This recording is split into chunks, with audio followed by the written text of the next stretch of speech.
An electrical failure may have caused the crash of the Air India plane, with 242 people on board. These are the unofficial findings of investigators, based among other things on this recording. We are not talking about an electrical failure in both engines at the same time, which is unlikely and probably did not happen. We are talking about an electrical failure of the system that suddenly cut off the fuel supply to both engines.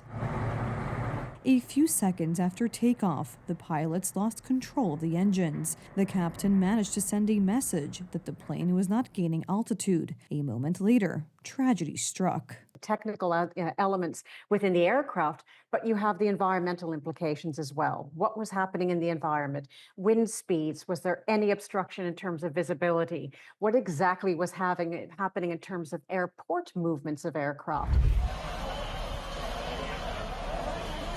The answers to these questions, or at least some of them, are hidden in the black boxes. However, it will take some time to read the cockpit voice recordings and flight data because the devices are so badly damaged that Indian experts are unable to read them. The black boxes will be sent to a laboratory in Washington, D.C. It records all the input that has been entered into the computer and the real-time input of the pilot as well. It includes the trajectory, the speed, the attitude, and so on.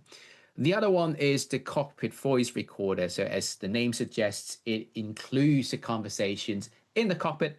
It also includes the conversation with the air traffic controllers as well.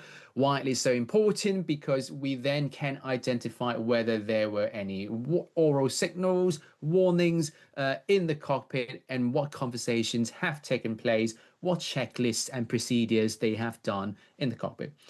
The flight from Ahmedabad, India to London took off on time and according to procedure in good weather. The pilots did not report any malfunctions or problems before takeoff, but a few seconds after the plane left the ground, tragedy struck. The Boeing 787 Dreamliner crashed into a medical school cafeteria. The disaster claimed nearly 280 lives. Given an order to... We have issued an order to check the entire Indian fleet of Boeing 787s, and we still have 34 such aircraft. We want to make sure that the aircraft are technically sound and ready to fly. And this is not at all certain, because shortly after the crash in Ahmedabad, another aircraft of this type belonging to Air India had to make an emergency return to Hong Kong Airport due to a technical fault. The airline has temporarily suspended long-haul flights, at least for the duration of the inspection of all aircraft. The safety of all flights worldwide is a priority. Technology access, new engine technology, for example, new aerodynamic technology, new materials, lighter, more sustainable, new system configurations to prepare a next generation of aircraft, but that's still a while away. We would see that probably potentially in the second half of the next decade, but we are preparing the ground in terms of technology. However, when a tragedy such as the one in India occurs, the families of the victims ask questions. What caused them to lose their loved ones in a fraction of a second? What or who was to blame? And could this disaster have been prevented? My wife died, and I was left alone with 3 children. They are still young, 12, 8, and 2 years old. I have to be strong because they need care.